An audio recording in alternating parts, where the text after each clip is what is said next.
Leadership of Ecowas have been admonished to do everything possible to see the reinstatement of President Mohamed Bazoum as part of efforts not to set a dangerous precedent in Africa for military takeovers. This call became imperative following the 7-day ultimatum issued to the Niger Republic military to release President Mohamed Bazoum.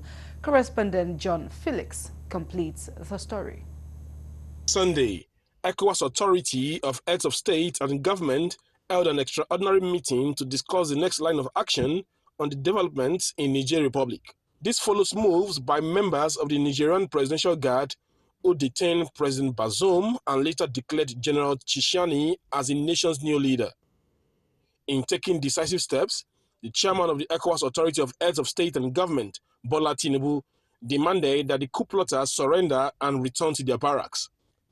Speaking to Galaxy TV News, public affairs analyst tasked ECOWAS to do everything possible for Niger Republic to return back to normalcy. ECOWAS would not be and should not be taken aback by that threat. The person who has been legitimately elected as the president has to be returned.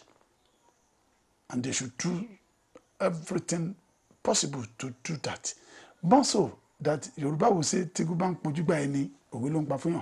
they allow such to go, unchecked, then who knows? That would be an encouragement to the military in other military formation in other countries. But the moment this one is curtailed, then it also sends a signal. Don't dare it elsewhere. These people are there watching us.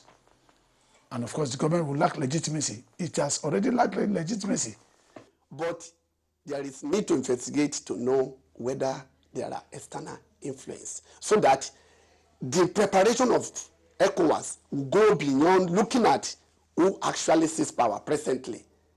And there will be synergy among all African leaders, so that they will be able to move as one, pursuing the same objective and achieve it for the people of Niger Republic, at the same time restore hope in all African countries that the era of military has gone and gone forever. Otherwise, if what currently happening in Niger Republic stay,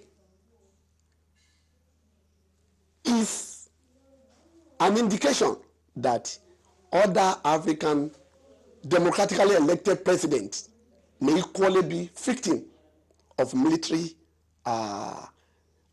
takeover. Following the military takeover in Niger Republic, what lessons can African leaders learn going forward? A government will lose popularity if it refuses to do the biddings of the people. If it cannot, in the real sense of it, give the people dividend of democracy, not our own definition of dividend of democracy, but the real dividend of democracy. If people cannot eat 3 times a day, that is not democracy.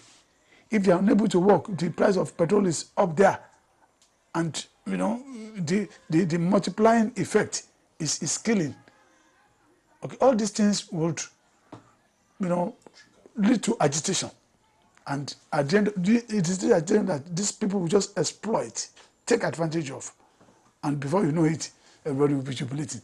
May it not happen in Nigeria. It's a signal to the president especially and the cabinet to seriously look at trends with a view to coming up with policies that will be people-friendly.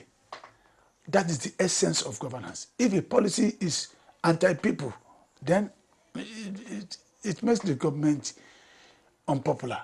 Why we're saying that there is no room for them and everybody is trying to condemn military incursion into administration of the African continent at all means, it's equally necessary for us to talk to the presidents in all democratically elected and democratic country, those who have been able to occupy position of authority with votes of citizens of such country, and they have hope that they will deliver dividends of democracy to them. We shouldn't leave room for citizens to be having comparison between the military administration and the civilian administration. And it shows they should learn how to adhere strictly to the constitutional provision of the country, and they should always see themselves as servants and not leader, as the things are going in Africa country presently. It shows they need to sit tight and respect the opinion of the masses and do things in such a way that we'll be able to draw a demarcation between the military administration and civilian administration. As the 7 days ultimatum begins to count down, only time will tell who blinks first. From Abeokuta, the Ogun State capital, John Felix reporting for Galaxy Television News.